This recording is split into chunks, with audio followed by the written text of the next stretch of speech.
Okay, so we all know that sleep is very important, and True. I think lots of people don't get enough sleep, and I am a huge advocate for people sleeping more than 8 hours a night, and no one gets that. Are you high-fiving me? I didn't know if it was like a face to the hand that was like, I sleep 4 hours a night because I feel like... I definitely sleep I feel like you amount. don't sleep. Do you sleep an adequate amount? Because I feel like you drink a lot of caffeine, which makes me think that you don't sleep ever. Both. I sleep a lot and I drink a lot of caffeine. It's not good. Okay, so my life hacker for you today is a way to help you sleep better. So when you go to sleep, your body needs to cool down to a lower temperature than it would during the daytime because less things are going on, you're not moving around, you're not generating any heat. And to help your body do that, if you sleep in lighter clothes or no clothes, it will help your body get to that temperature faster. I think that's why most people sleep with a very cool temperature in their room at night. Yeah, and it's great. Gotta do it. Yeah, and I personally, I like to sleep at an even cooler temperature than most people because I like to be bundled up in my blankets and still be cold, and I think that's the absolute best way to do it. But so when you are wearing your lighter clothing, even though it may be just more comfortable, physically it's also more comfortable for your body temperature to cool down faster and for you to reach that overall temperature that you need to be at. And this helps your everything regenerate. So when you do that, your blood pressure is lower and it allows all of your organs to regenerate and everything that has been going on during the day to reproduce itself. It's great. So a couple things about this story. 100%, I think sleeping in as cool an environment as possible is really good. I definitely like crank up the AC in the bedroom. I also find it very enjoyable to be burrowed under many blankets while you're sleeping. But the other thing that the story does talk about is the benefits of sleeping naked and how that's kind of really the best way to do it. The body does not want to be wrapped in many layers of warm clothing when you're sleeping. It wants to be free and be able to breathe and regulate its temperature and let itself cool down, shut down, and recharge, right? So I think that's an interesting fact. It's something that a lot of people don't realize, like that when you're bundled up and you're wearing the thick pajamas and the sweatpants and the sweatshirt, you actually could be in a situation where you're having worse quality of sleep than if you were going for something a little less cumbersome. Yeah. It's a lot about habit too, though. If you've been doing something like that your entire life, your body is 100% used to it. And if you do sleep naked or in light clothing, you may have a poorer quality sleep than what you've been having for all of your life. I agree. Now, an interesting thing about the story. So when we started the story, we were talking about, apparently we misread the title and thought that it said, we as in Tamara, we thought that it said sleep in the light for deeper and better sleep. Now, we do all know that that is not, in fact, the way to go. But I do want to share with you one master tip about sleeping and waking up that I have found that I think is incredibly important.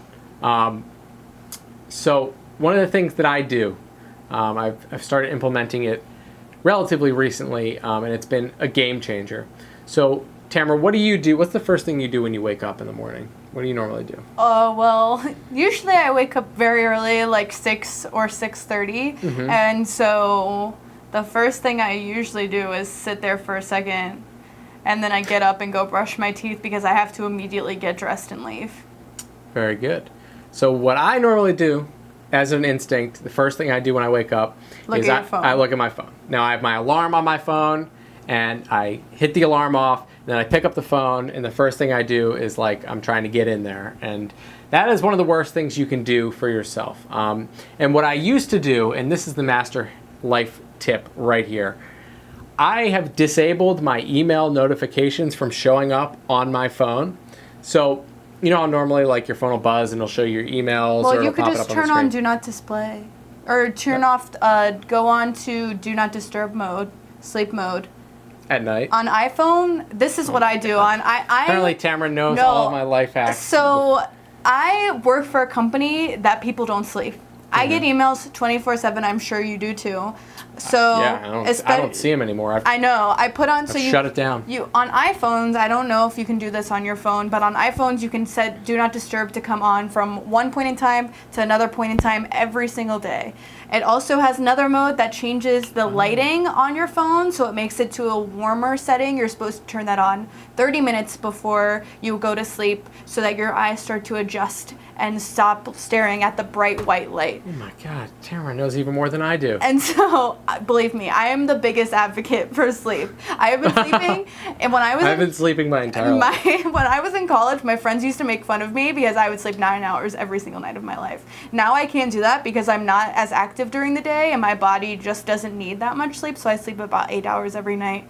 But my Fitbit too has changed my life too and made me realize that I do not sleep as much as I think I do, and I am restless often during the night, and that's not restless. Good. There you go. So yeah, I don't have my email show up on my phone. So when I wake up in the morning, instead of immediately looking at the phone, starting to read emails and going into a blind panic like the second I wake up, because I'm like, oh my God, I have to respond, I turn it off and I say to myself, okay, Rich, let's start the day. Let's take a shower. Let's go down. Let's eat something. Maybe let's work on a couple projects and then check the email.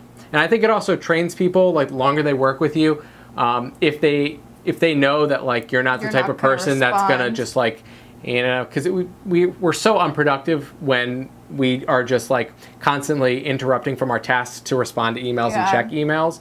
Like it costs you so much time if you're constantly like in the middle of a project, then you look up and answer an email and then you go back to it. Like you're never in the zone. I think that's a very important thing, not just for email, but for life and work. And I think I'm super young and I'm still in my very first life experience with the workforce, and I think I'm starting to set my own boundaries, saying that during the time that I'm not at work, I can't be working all of the time, and I need my time to myself after 5 o'clock, after 6 o'clock. I need to be able to do my own things and not think about having to go back to my computer every 5 seconds, because I think you lose a lot of quality of life if you are focused on doing that every time. Well, and you work, like you are terrible at work if you're working 24. Like if you think like, oh, I'm more productive because I'm on call all the time and I'm more productive. If you actually just cut down your working hours to just straight up 8 hours and then you're done afterward, you would get so much more done in that 8 hour period. Like just because you're on all the time during, you know, the 24-hour workday, you're probably sleep deprived, you're probably not focused, and you're probably not actually getting as much done. Yeah, and you're not in work mode if you think, I'll just do it later. I'm always in work mode. I'll just do it later. It's